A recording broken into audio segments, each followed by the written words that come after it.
Kamala Harris will likely lose the presidential election because of this one simple metric.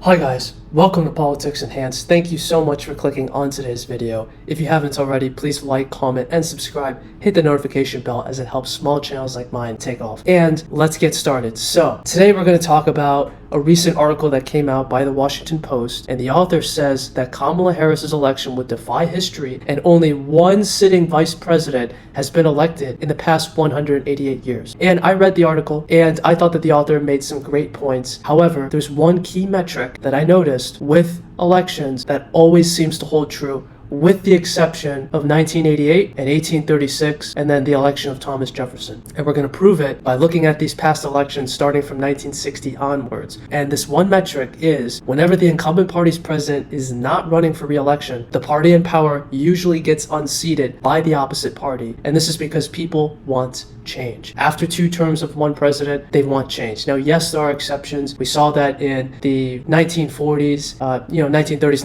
1940s, where FDR won 4 presidential terms, and then Harry Truman took over and served basically 2 terms. So this does happen. However, it is unusual, and in today's world, it's nearly impossible. So we're going to talk about it. We're going to look at the election map, and this isn't a prediction, but this is rather pointing out a simple metric. So this is the 2020 election. We're going to go all the way back to 1960, and we're going to talk about this metric and see if it holds true for the elections since 1960 to 2020. So in 1960, the incumbent president, Dwight Eisenhower, was ineligible to seek a 3rd term, so his vice president at that time, Richard Nixon, decided to run. He lost to Kennedy, and Kennedy took over, and we know what happened. But again, this is the first instance where that metric holds true, that the party in power, which was the Republicans, was unseated by the Democrats, and Nixon was not able to take office immediately after his predecessor, Dwight Eisenhower. Then we have 1964. We know what happened with Kennedy and the assassination. The country rallied around Johnson. Then we have 1968, which is very similar to the current 2024 election. Johnson decided to not seek another term, and his vice president, Hubert Humphrey, decided to run in his spot. And what happened? The country shifted to the right, and Nixon ended up winning. And Humphrey lost despite Johnson being in office because of the Vietnam War. People were nostalgic for Eisenhower. They wanted change. They did not give the Democrats another term in office. So after 8 years of Democrats, again, we see a party shift, and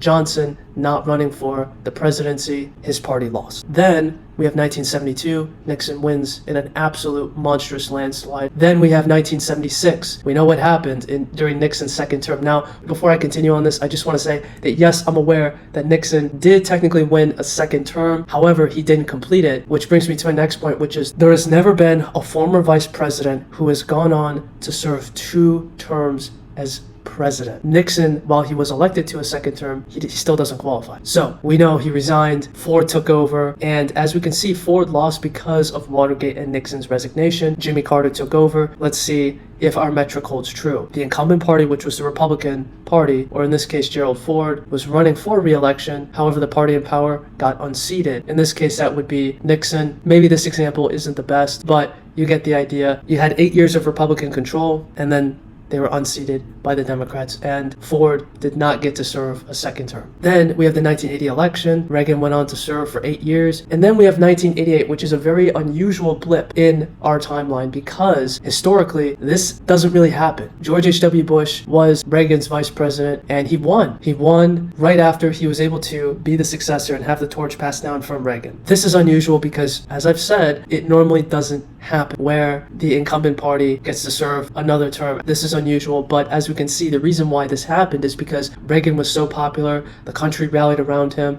a lot of people thought he was doing a lot of good things, and our metric still holds true because in 1992, Bush lost to Clinton. And again, that proves my point that there has never been a vice president who went on to be president and served for 2 terms. So Bush lost, Clinton won, Clinton then won re-election, and then we have 2000, which is where Al Gore ran after Clinton. And remember, Al Gore was Bill Clinton's vice president, and our metric still holds true. Whenever the incumbent party's president is not running for re-election, so in this case, Bill Clinton and the Democrats, he was ineligible for a third term. Al Gore ran. The party in power, which was the Democrats, was unseated by the Republican George W. Bush. Then Bush takes over, he wins re-election, and then Obama sweeps the nation. And again, the incumbent party, Bush, and the Republicans, well, Bush was not eligible for a third term. McCain ran, and the Republicans were unseated by Obama and the Democrats. Then you see that in 2012, where Obama won in a landslide. And then you have 2016, which was a huge upset, but again, Obama couldn't run for a third term. Clinton ran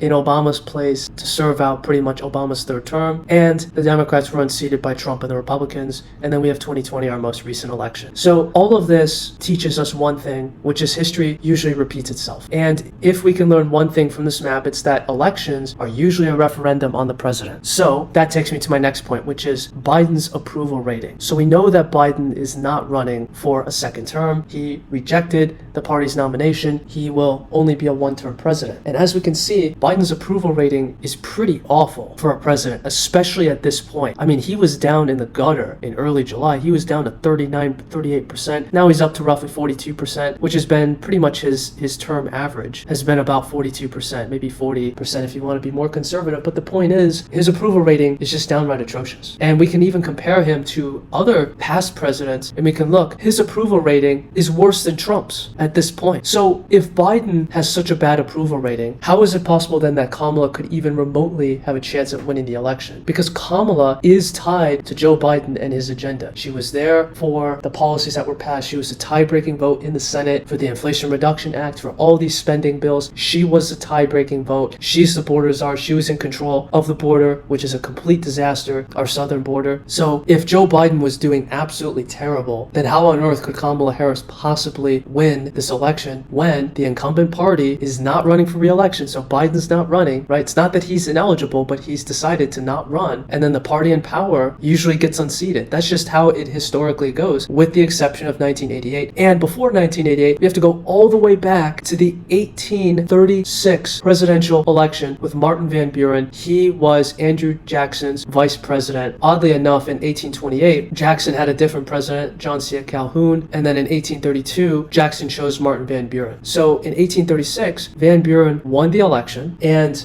it wasn't necessarily a landslide because there were multiple different candidates, but he won the election outright. And this is a rare instance where the sitting vice president takes over right after the past president, the last president, which in this case is Andrew Jackson. This is a very unusual circumstance, but we have to go all the way back to 1836. So in the past 188 years, this has only happened twice. It's not a common occurrence for a sitting vice president to go out there and win an election outright. Not take over because the president resigns or is assassinated, but to actually be a sitting vice president and then go out and win an election. It normally doesn't happen. This is why I say Kamala Harris is likely going to lose the election, just because of how poor Joe Biden's approval rating is and how poorly the public thinks of him and how disliked he is. There's no way that Kamala Harris can escape Joe Biden's policies and his disapproval. It's just not possible. She's not an independent candidate to the side of Biden. But again, our metric should in theory hold true, which is that Biden, he's not running for another term, and the sitting vice president will likely lose, because when the party's president isn't searching for another term, the incumbent party usually gets unseated. So I hope you guys enjoyed this video. Please comment down below, and again, thank you all for watching this video,